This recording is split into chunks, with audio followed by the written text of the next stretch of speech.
Okay, good afternoon, everyone. Thank you for coming. Now I'm proud to be joined by Senators Feinstein, Klobuchar, and Shaheen. Now, as everyone knows, last week, the House passed the Violence Against Women Act reauthorization with important provisions on gun safety and tribal issues included. And it got the support of 33 Republicans in the House, even though the NRA was opposed to it. They are notable because the NRA scored, and yet you heard it right. The National Rifle Association is opposed to the latest version of the Violence Against Women Act, and too many Republicans are just going along. Why? Incredibly, one of the primary reasons the NRA is against this bill is because it closes Senator Klobuchar's amendment, the boyfriend loophole, which would ensure that dating partners convicted of domestic abuse can lose access to their guns. The NRA is woefully out of step with the American people on this issue. Common sense, the same common sense that says if you're a spousal abuser you shouldn't get a gun, says if you're a boyfriend who has treated his girlfriend very badly, he shouldn't get a gun either. So shouldn't matter whether you're married or not. You've got to protect the survivor. Senate Republicans should join their 33 House colleagues in standing up to the NRA and supporting this bill, designed to better protect survivors of domestic violence from their attackers.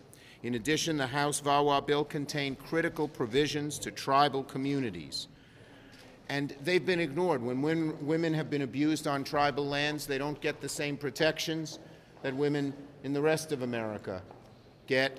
They should be. And I want to salute the Native American community for going along with this issue because it's so important.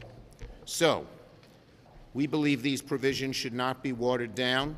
We believe funding for the Violence Against Women Act, which Senator Feinstein will talk about, is extremely important. And we're calling on Leader McConnell to bring the House-passed VAWA bill up for a vote without delay.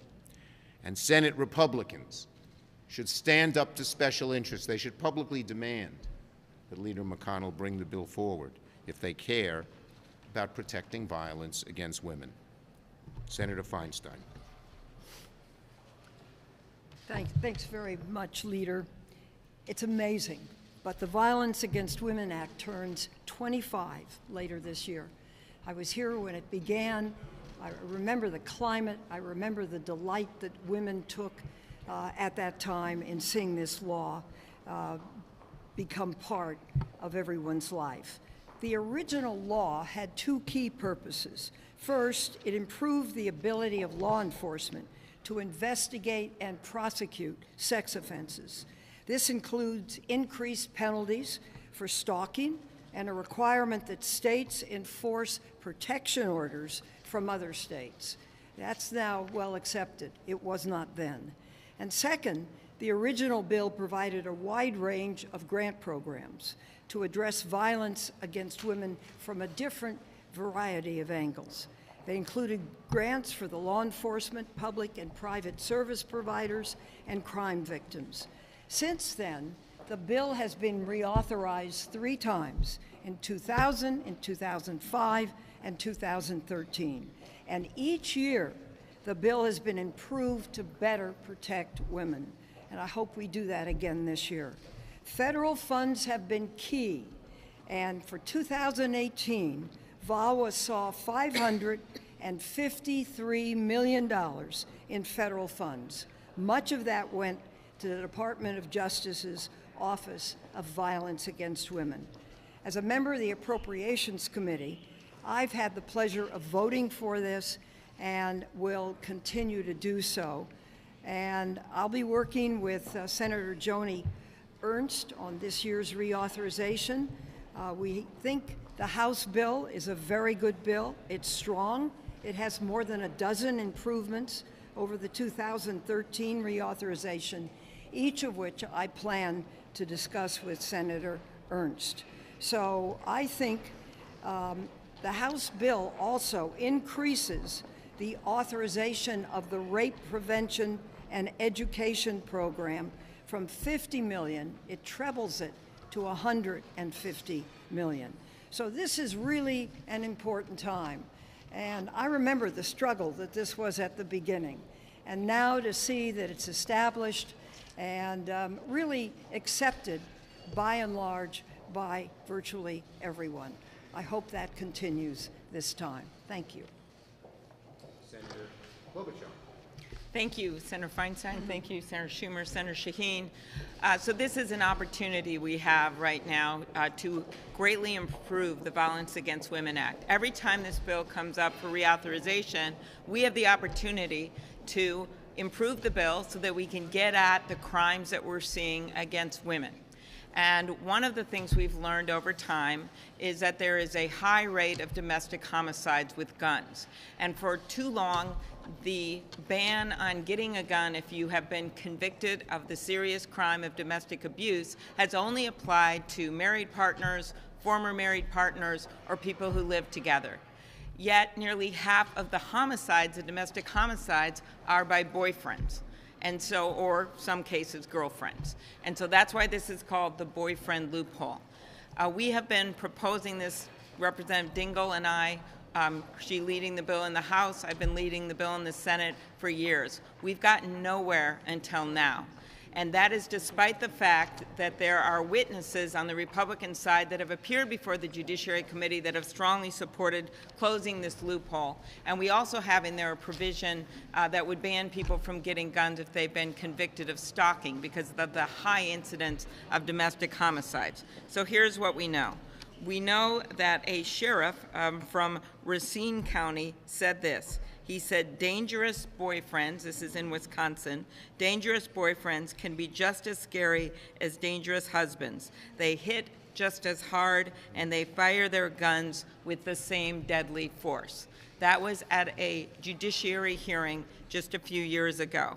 According to the Department of Justice, nearly half of women killed by romantic partners are killed by dating partners. That's why this is so important and why it was included in the House bill.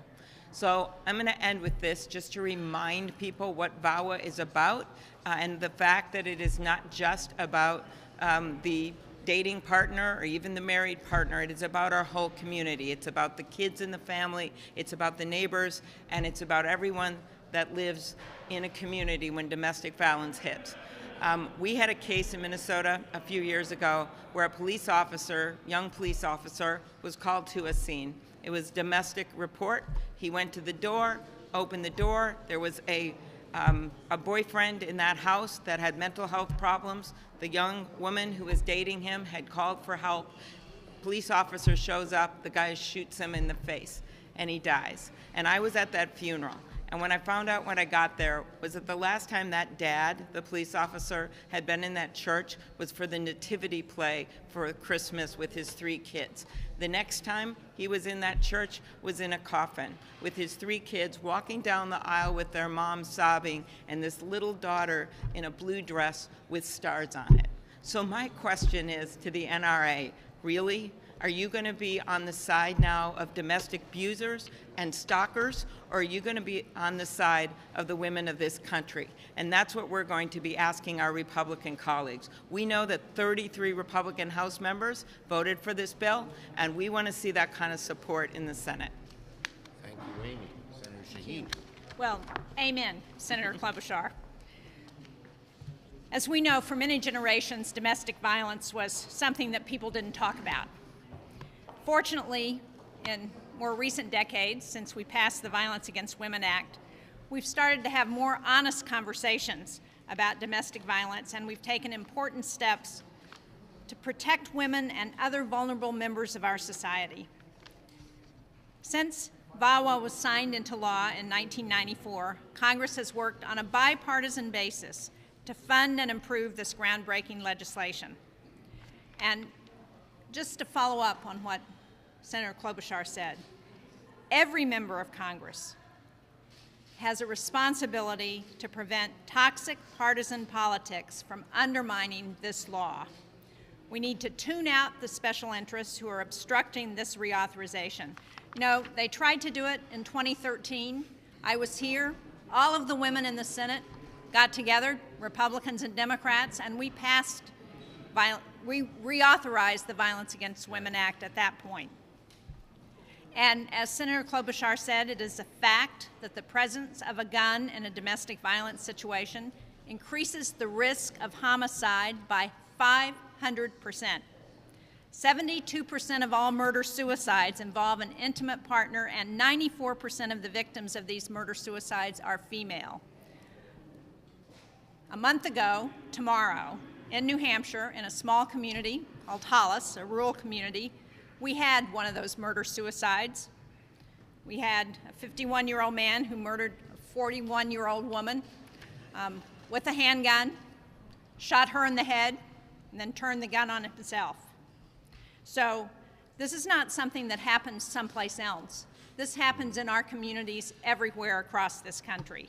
And we're not going to ignore this awful threat just because it might affect the NRA's bottom line. So we've got to continue to improve the Violence Against Women Act, as everyone who's spoken here has said. We've got to continue to fund this law on a bipartisan basis. We owe it to every individual in this country who fears for their safety because of a domestic threat. When it comes to protecting women and other vulnerable members of our society from violence, Congress must speak with one voice. Thank you. Well, I'd like to thank my three colleagues for their excellent presentations. I forgot to add that I was actually the author of the Violence Against Women bill, or the sponsor, the lead sponsor in the House. Senator Boxer had put it together when she was a Congress member. Then she moved to the Senate, called me and said, carry it in the House, and we passed it. And it's done huge amounts of good, huge amounts of good. The shelters that people can go to, the education of the police officers. It's done so much good, and our Republican friends should not be playing games with something so important. Questions? The Born Alive Abortion Survivors Protection Act says that a baby who survives an abortion must receive immediate medical care and be admitted to a hospital. Do you believe that denying such care constitutes infanticide? You know, this issue has been brought up over and over again, and it's bogus in terms of how our Republican friends are interpreting this. Infanticide is against the law, and a woman has a right to decide what is her choice with her doctor before that moment, before the child is born. So this is all just, again, fear-mongering and falsification of what is actually happening. Infanticide is already illegal.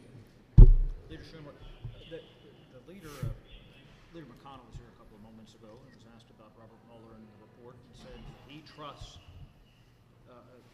Attorney General William Barr. Do you trust Barr? Do you trust that these redactions are going to be done in compliance with the law? Look, I'll wait till I see it, but thus far I don't think Barr has conducted himself in a manner that earns people's trust. To issue a report quickly within 48 hours and now spend weeks before he issues the full report, it calls into question why he was doing what he did.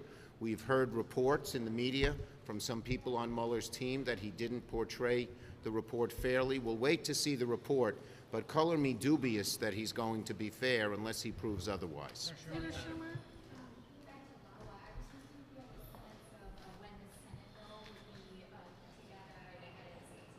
We want to pass the House bill. We don't have to have a Senate bill. Senator Feinstein has said that she believes the House bill is the right bill to go for, and Senator Ernst ought to come along with the House bill if she believes in protecting women. Senator Shelby said before lunch that the Democrats rejected a serious and substantial offer on disaster relief. Can you say why that is? And also, can you say, is it double standard for Republicans to ask for disaster relief for their home states if they voted against Sandy relief in 2013? Well, look, we've lived with that. Some of our Republican friends desperate for disaster aid when it's their states and don't help other states. Democrats have not done that. We believe we all ought to pull together and help American citizens wherever they are. We have offered a bill now, Senator Leahy and I, that funds both the Midwestern areas that have been flooded and Puerto Rico. And this idea that, well, Puerto Rico should be treated differently than other places is unfair. If food stamps is good enough for Puerto Rico, then let's just do food stamps for the other areas. But if they want to rebuild homes and want to rebuild roads, we need full relief for all of America. That's what Leahy's amendment and my amendment does. And if they believe in that, they ought to pass it. We all know what happened. President Trump went to the Republican lunch and said that he's for no aid for Puerto Rico, and then they backed off their position. That's wrong, and that will not prevail. The House will never go along with it. So if they want aid for other areas, they ought to treat every part of America fairly. The President announced his intent to nominate Stephen Moore and Herman Cain to the Federal Reserve. Your views on their fitness for those posts? You know, I'll wait for the hearings, but the bottom line is that the reaction among even conservative economists like Greg Mankiw that this would politicize the Fed, one of the last parts of the federal government that hasn't been politicized, I think is very, very real. I don't see the qualifications of Cain or Moore fitting in with the mission of the Fed, which is to conduct monetary policy and not be political. Thank you, everybody. Sorry.